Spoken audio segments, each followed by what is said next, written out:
Kamu kalau misalkan ada seseorang dengan tubuh yang langsing, kemudian ideal menurut kamu, apa yang kamu pikirkan? Barangkali di pikiran kamu ataupun aku sempat terlewat seperti ini. Wah, bahagia ya punya badan bagus kayak gitu, dia nggak akan pernah dihina sama siapapun tuh. Dia pasti disukai banyak orang, nggak akan ada sih orang yang benci sama dia. Mana mungkin benci sama dia, badannya aja bagus kayak gitu. Terus barangkali kalau kamu lihat seseorang yang cantik ataupun tampan, kamu juga sempat berpikir seperti itu. Wah, enak ya punya wajah kayak gitu, andai aku punya wajah kayak gitu. Pasti bebas dari hinaan dan juga bulian. Bahagialah hidupku tanpa hinaan dan juga omongan negatif dari orang lain. Ada perasaan seperti itu. Ternyata fisik seseorang, terus apalagi tentang penampilannya, kemudian sesuatu yang cantik atau tampan relatif menurut beberapa orang, karena cantik sama tampan itu subjektif sekali. Barangkali kamu penggemarnya BTS, melihat BTS itu sangat luar biasa, sangat tampan sekali. Tapi bagi seseorang yang tidak suka sama BTS, tidak peduli tampan apapun BTS itu, orang akan tetap ada yang hate, orang akan tetap ada yang nyinyirin dan juga nggak suka sama mereka. Padahal menurut kamu BTS itu ganteng banget dan juga mereka berbakat seperti itu dan berbagai macam kelebihan yang dia punya. Seperti apa yang terjadi pada salah satu influencer dari Malaysia bernama Catherine, dia mengunggah percobaan bunuh diri yang dilakukan karena dia mengakui mengalami keterpurukan emosional dan ingin mengakhiri rasa sakit itu dengan melakukan bunuh diri. Catherine sempat mau melakukan percobaan bunuh diri karena dia tertekan sekali dengan opini publik tentang dirinya yang menuntut Catherine untuk selalu sempurna. Bahkan ketika terjadi kesalahan sedikit pun, ketika wajar ya orang itu kadangkala kita nggak bisa memaksakan emosi kita untuk selalu stabil ya kayak gitu. Kadangkala kita juga salah mengambil keputusan. Itu normal sekali. Nah, Catherine ini ketika dia melakukan kesalahan sedikit pun, dia bisa saja dapat cercaan dari pagi sampai malam dan tiada henti dari berbagai pihak secara pribadi. Dan itu membuat dirinya merasa sangat tertekan hingga dia memutuskan untuk melakukan bunuh diri dan alhamdulillahnya gagal gitu. Dan bulian itu berawal dari ketika Catherine diminta untuk bergabung dalam sebuah sesi dadakan lagu pop Mandarin, dan di situ Catherine mengakui sangat suka lagu tersebut. Namun dia dikritik atas permainan pianonya yang menurut netizen itu tidak cukup baik.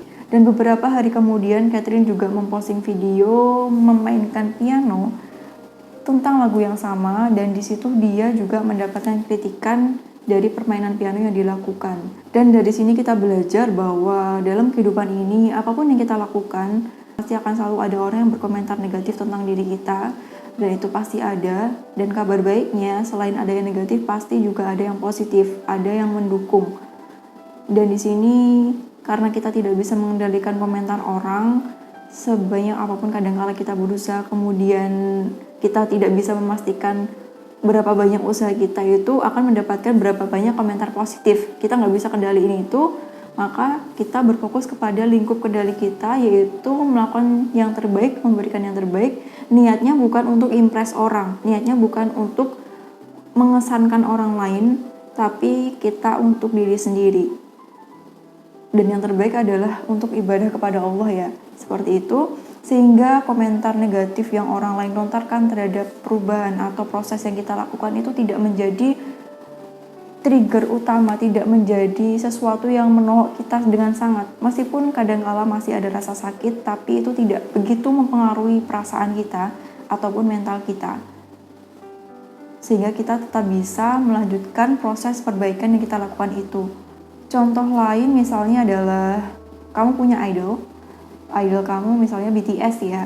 Kalau penggemar BTS melihat BTS itu berbakat, kemudian mereka semua tampan dan juga punya kemampuan yang berbeda di setiap membernya dan karyanya bagus-bagus, dan mereka punya sisi lain atau dalam arti kisah hidup yang menginspirasi yang mereka punya, sehingga bisa menginspirasi penggemar dan membuat penggemar semakin suka.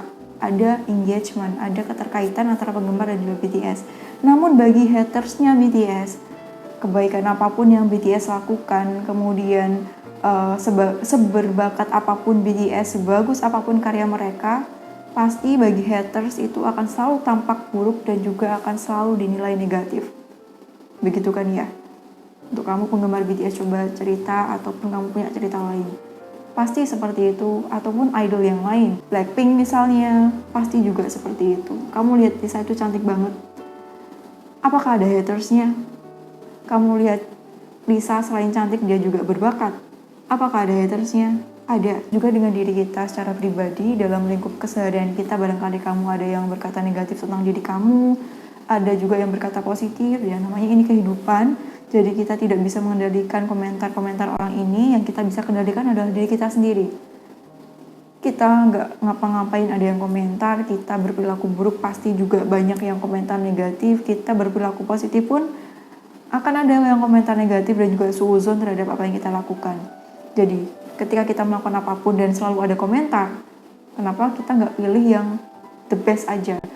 Kita berusaha lebih baik, kemudian baiknya kita dapat sendiri, terus kemudian efek sampingnya kita juga bisa menyebarkan ke orang lain, dan orang lain dapat kebaikan, kita juga dapat kebaikan. Mau orang ngomong negatif tentang diri kita, apabila itu membangun ya kita saring dulu.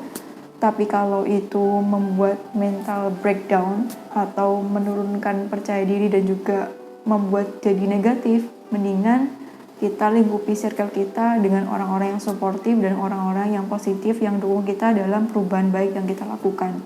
Kamu bukan bagaimana orang melihat kamu, tapi kamu adalah bagaimana cara kamu mendeskripsikan diri kamu sendiri. Jadi berikan deskripsi terbaik untuk diri kamu, dan kita terus belajar karena kehidupan ini penuh dengan pembelajaran dan never ending learning, sehingga kita selalu berproses untuk selalu belajar menjadi lebih baik lagi. Jadi seperti itu, omongan negatif orang itu pasti ada. Kalau masih sakit hati, mohon untuk dimaafkan untuk kedamaian hati kamu. Lanjutkan perubahan baik yang kamu lakukan. Semangat, semoga video ini bermanfaat. Sampai jumpa di next video. Remember to love yourself, karena kalau bukan dari diri kamu, mau dari siapa lagi? Sampai jumpa di next video bersama aku Devi Puspita. Wassalamualaikum warahmatullahi wabarakatuh. Bye-bye.